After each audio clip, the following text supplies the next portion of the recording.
Salam dan bahagia. Kami dari kelompok 4 ingin mempresentasikan yaitu hubungan kantor pusat cabang dan antar cabang. Perkenalkan, nama saya Marcelina Murni, NIM 2017-017124. Nah, di sini saya akan menjelaskan unit banking system dan brand banking system.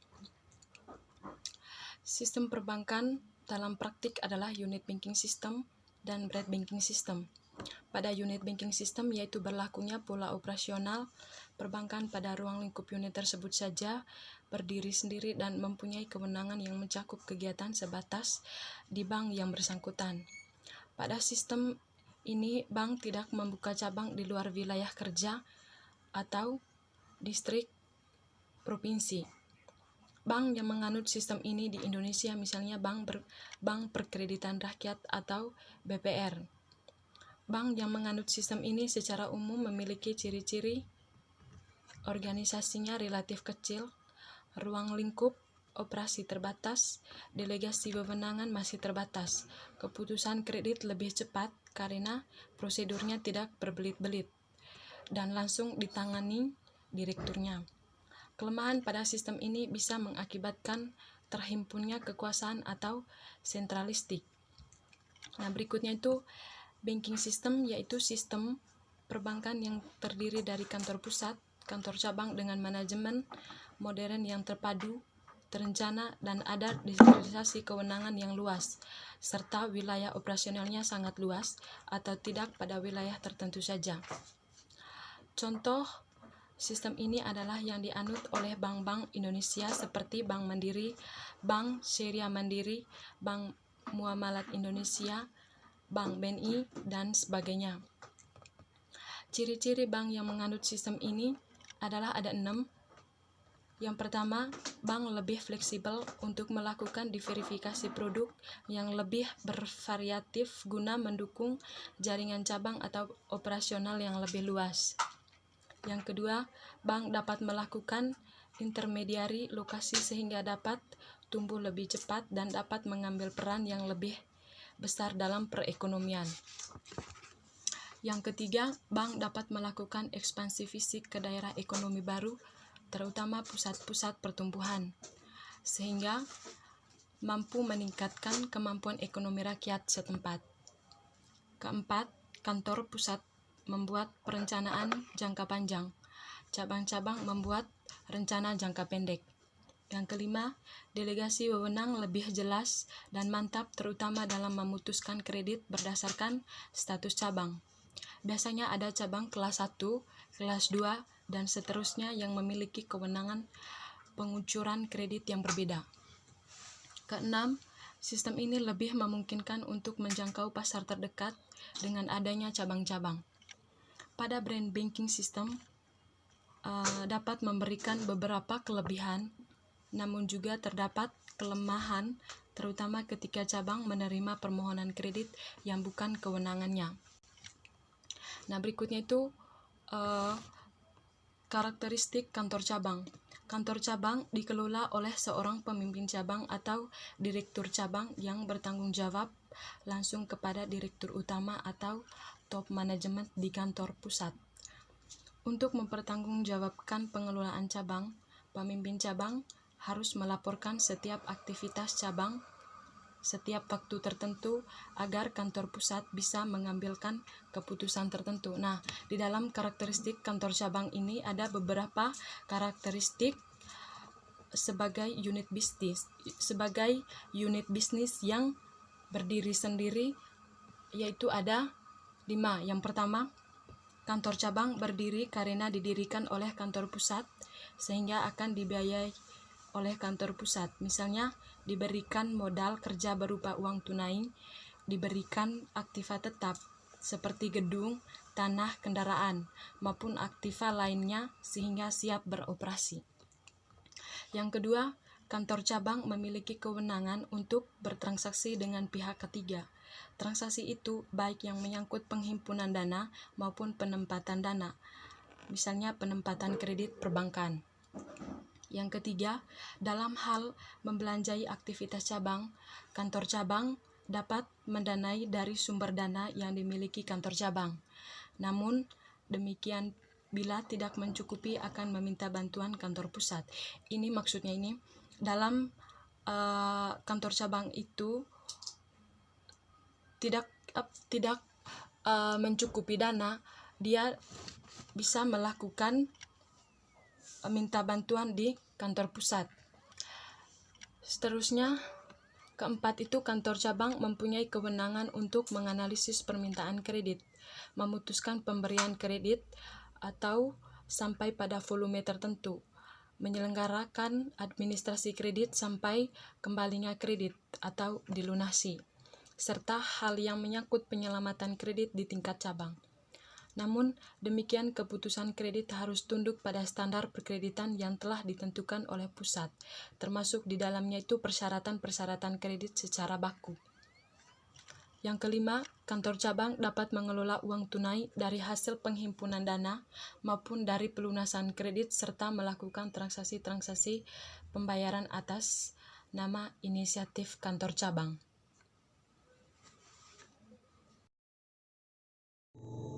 Assalamualaikum warahmatullahi wabarakatuh.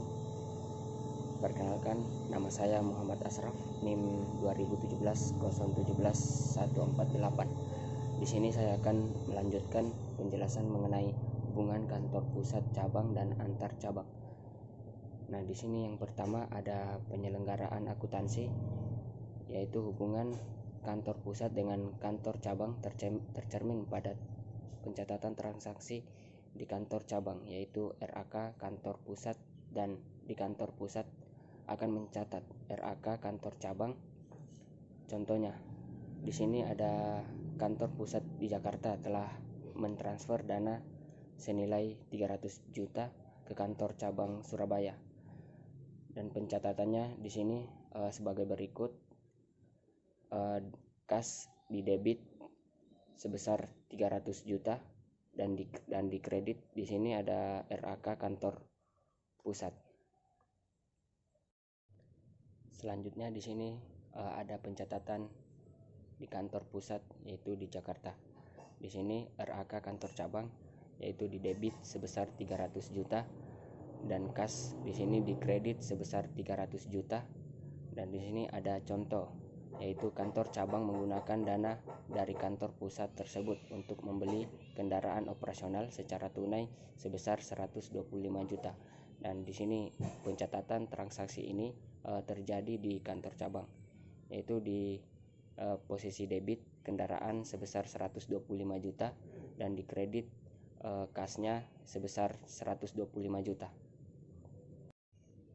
Oke, selanjutnya di sini ada hubungan antar kantor cabang, yaitu hubungan antar kantor cabang pada bank yang sama akan terjadi sebagai akibat transaksi yang dilakukan antar cabang. Akuntansi untuk transaksi antar cabang sangat tergantung dalam sistem yang dianut oleh bank yang bersangkutan, yaitu ada sistem sentralisasi dan sistem desentralisasi. Di sini yang dimaksud sistem sentralisasi yaitu pemusatan segala bentuk dan jenis keputusan, kebijakan dan kewenangan yang dikoordinir oleh pemerintah pusat, sehingga pemerintah daerah hanya menjalankan apa yang diperintahkan oleh pemerintah pusat. Dan sedangkan sistem desentralisasi ini yaitu penyerahan wewenang pemerintahan oleh pemerintah pusat kepada daerah otonom untuk mengatur dan mengurus urusannya dalam pemerintahan sistem NKRI. Oke, sekian dari saya. Selanjutnya akan dijelaskan oleh teman kita. Baiklah, perkenalkan, nama saya Feby Gaul Usun. Di sini saya akan menjelaskan tentang contoh pencatatan transaksi antar kantor dengan sistem sentralisasi dan desentralisasi. Nah, di sini terdapat contoh soal di mana pada tanggal 10 April 2006, Bank BRI Cabang Bandung mentransfer dana sebesar 50 juta ke cabang Semarang atas beban nasabah Giro Danang. Dan transfer tersebut untuk keuntungan nasabah Giro Bambang yang berada di BRI Semarang. Nah, jadi di sini dapat disimpulkan bahwa nasabah Giro Danang yang berada di Bandung mentransfer ke nasabah Giro Bambang yang berada di Semarang. Nah, kantor pusat Bank BRI ini sendiri berada di Jakarta. Nah, jika kantor bank tersebut menganut sistem sentralisasi, maka pencatatannya adalah sebagai berikut. Nah, jurnal di Bank BRI Bandung yaitu DR Giro Danang berada di debit 50 juta dan CR RAK kantor pusat berada di kredit 50 juta. Dan jurnal di Bank BRI Semarang yaitu DR RAK kantor pusat berada di debit 50 juta dan CR Giro Bambang berada di kredit 50 juta.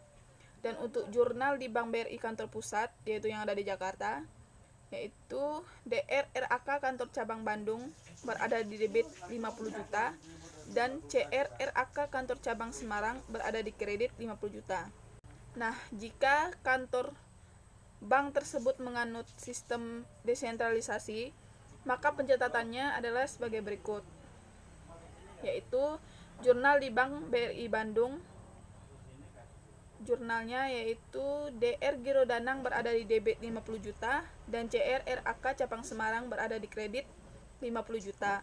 Dan untuk pencatatan jurnal di Bank BRI Semarang yaitu DR RAK cabang Bandung berada di debit 50 juta dan CR Giro Bambang berada di kredit 50 juta. Nah, jika ada teman-teman yang tidak tahu apa perbedaan antar sistem sentralisasi dan desentralisasi, yaitu perbedaannya jika sistem sentralisasi itu pencatatan jurnalnya harus melalui kantor pusat dulu, kantor pusat yang ada di Jakarta dulu ya. Seperti contoh Tri yang itu kantor pusatnya di Jakarta, yaitu BRI Bandung mentransfer ke BRI Pusat yang ada di Jakarta, baru BRI Pusat mentransfer ke Semarang. Nah, kalau menganut sistem desentralisasi, bank ini tidak melalui kantor pusat, dia langsung dari Bandung langsung ke Semarang. Demikian penjelasan dari saya. Untuk penjelasan selanjutnya akan dijelaskan oleh teman saya. Terima kasih, bye-bye. Baik, saya Fatul Nur Rahman akan melanjutkan presentasi dari Mbak Feby. Di sini ada penyusunan laporan keuangan bank di kantor cabang. Proses penyusunan laporan keuangan cabang didahului oleh penjurnalan terhadap transaksi, kemudian dengan dasar jurnal dapat disusun buku besar untuk masing-masing rekening. Dan selanjutnya buku besar akan memberikan saldo akhir periode tertentu. Dengan saldo-saldo tertentu, bank dapat menyusun neraca saldo. Dengan neraca saldo ini, inilah kantor cabang selanjutnya dapat menyusun laporan keuangan cabang bank. Tentu saja masih memperhatikan penyesuaian pada pos tertentu. Ada laporan keuangan cabang, merupakan laporan keuangan untuk kantor pusat sehingga kaidah dan treatment harus sejalan dengan kantor pusat.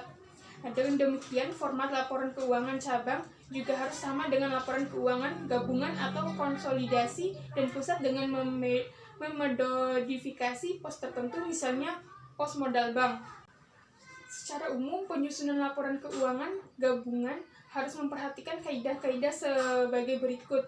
Poin pertama itu ada neraca gabungan hanya menyajikan aktiva yang ada dalam bank dan pasifa atau kewajiban kepada pihak luar. Dan poin B ada dalam laporan laba rugi bank perlu dihindarkan adanya perhitungan ganda terhadap pendapatan dan biaya yang sama.